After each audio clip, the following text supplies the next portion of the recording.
आखिर European city इतने खूबसूरत डिजाइन कैसे किए गए?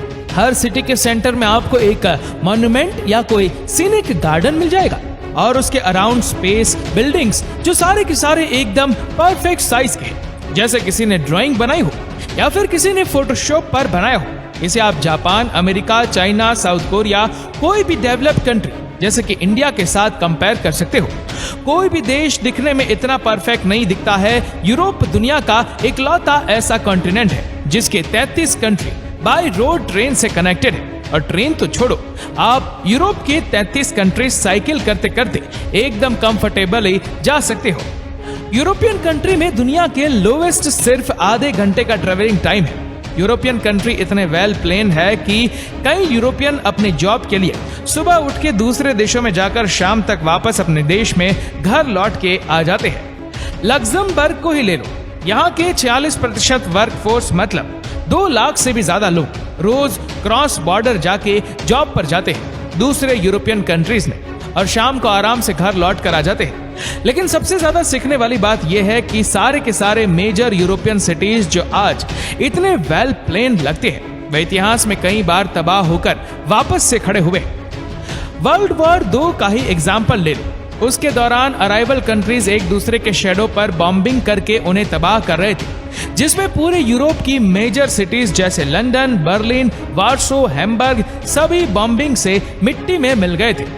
लेकिन इसके बाद भी जो यूरोप बनकर खड़ा हुआ वह आज कुछ ऐसा दिख रहा है। अगर थोड़ा सा भी आप ध्यान से सोचेंगे तो उसकी खास बात यह है कि ऐसे सर्कुलर सिटी पैटर्न आपको सिर्फ यूरोप में ही देखने को मिलेंगे, जिसे कहते हैं रेडियल पैटर्न्स।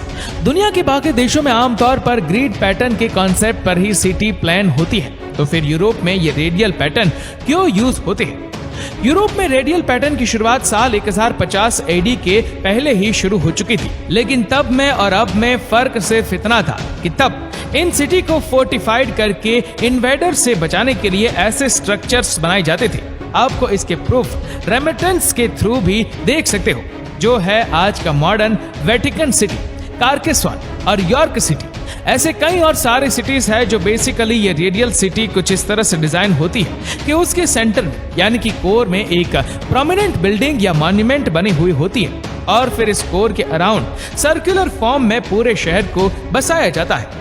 अब ये radial city planning historically ancient era से फॉलो जरूर हो रही थी, लेकिन अगर मॉडर्न यूरोप की बात करें तो यहाँ पर पहला रेडियल सिटी प्लान जो था वह 16 शताब्दी में फ्रांसिस्को डी जॉर्जियो नाम के एक आर्टिस्ट आर्किटेक्ट ने डिजाइन किया था और इसी के लिए उन्हें आज भी the father of radial planning भी कहा जाता है। इस प्लान को भी इटली के राजा ने अपने पल्मेनोवा सिटी के फोर्टिफिकेशन के लिए ही बनवाया था, लेकिन फिर उसके बाद आगे आ गया दौर इंडस्ट्रियल रिवॉल्यूशन का, जिसमें बाकी देशों की तरह यूरोपियन सिटीज भी काफी ओवर पॉपुलेटेड होने लगी।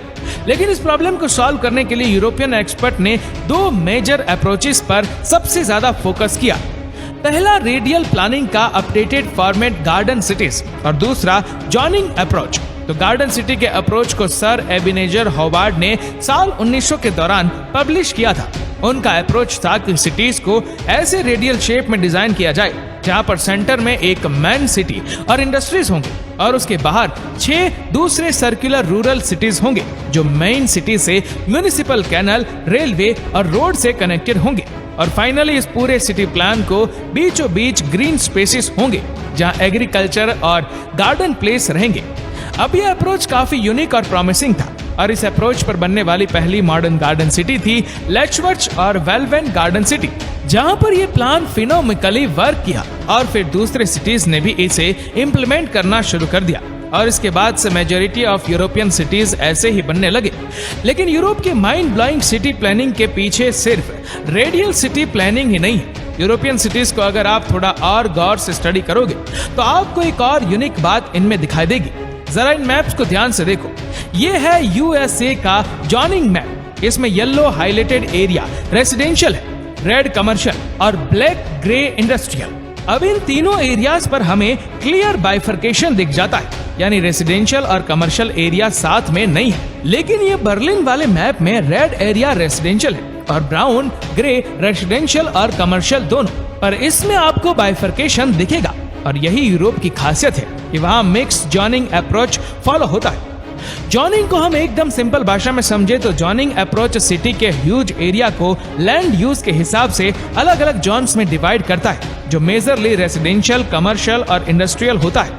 और अगर आपने यूरोप की प्लानिंग को सही से देखा हो तो आपको पता चलेगा यहाँ पर समय और कम पॉपुलेशन का खास ख्याल रखा जा रहा है। मिक्स जोन अप्रोच की वजह से यहाँ पर लोगों का समय बचता है और सब पास और इंटरकनेक्टेड होने की वजह से लोग साइकिल, पब्लिक ट्रांसपोर्ट, यहाँ तक कि चल कर भी वहां पर पहुंच सकते हैं। यानी कि नतीजा लेस पोल्यूशन। लेकिन बहुत सारी कंट्री ने इसे अभी तक फॉलो नहीं किया है।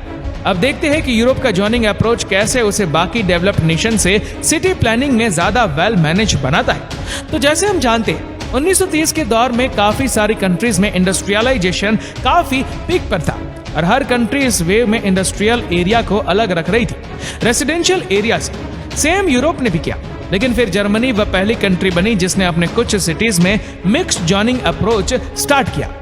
इस अप्रोच ने जर्मनी के लिए काफी अच्छा काम किया और इसीलिए धीरे धीरे और भी यूरोपियन कंट्रीज ने इसे अपनाया और फिर 1947 में इंग्लैंड ने अपना पहला जॉनिंग instrument town and country planning act 1947 को ही इंट्रोड्यूस कर डाला।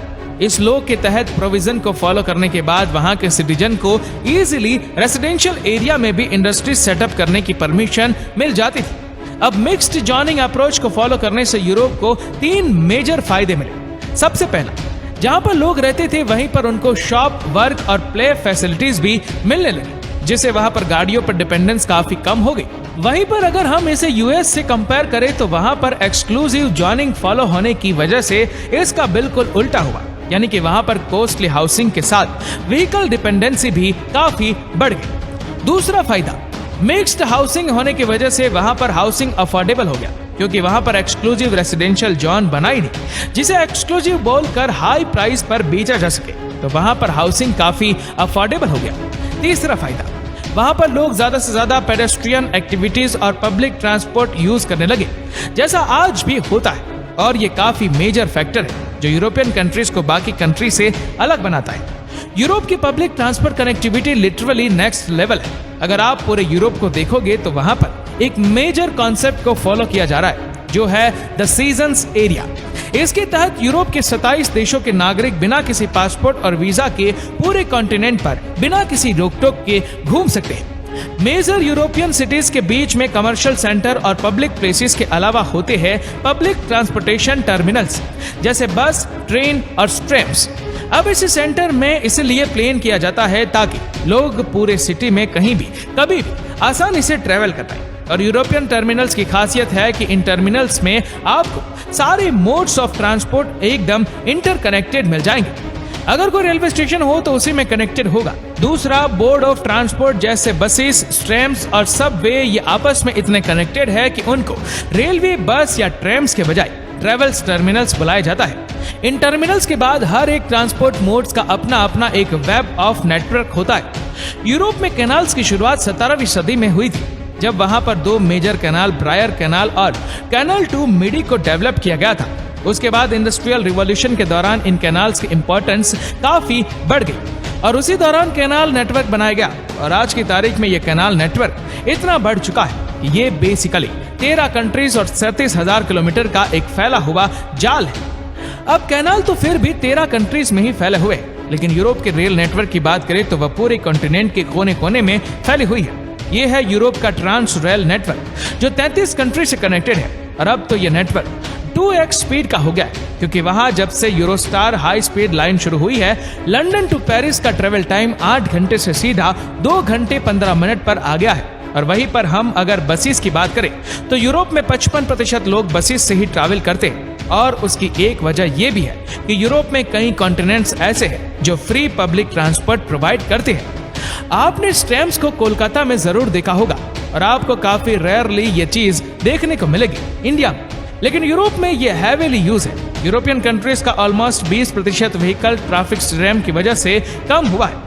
अब इसी ट्रैफिक मैनेजमेंट में यूरोप के इंटीग्रेटेड प्लेन में साइकिल का काफी इंपॉर्टेंट रोल है, क्योंकि यूरोप का साइकिल कल्चर इतना मजबूत है कि नीदरलैंड की टोटल पॉपुलेशन में से 99.1% साइकिल से ही ट्रेवल पसंद करते हैं। वहाँ की जनता के लिए साइकिलिंग एक प्राइड का काम है, क्योंकि सिटीजन ही नहीं बल्कि वहाँ के पीएम मार्क रूटी भी साइकिलिंग करके ही पार्लियामेंट जाते हैं। और इसीलिए साइकिल यूरोप के लिए इतना इम्पोर्टेंट है कि उनके रोड पर सेपरेट और एक्सक्लूसिव साइकिल के पार्ट्स होते हैं जो ना सिर्फ इंटरसिटी कनेक्टेड है बल्कि यूरोवेल नाम के एक प्रोजेक्ट के थ्रू पूरे यूरोप से भी कनेक्टेड है।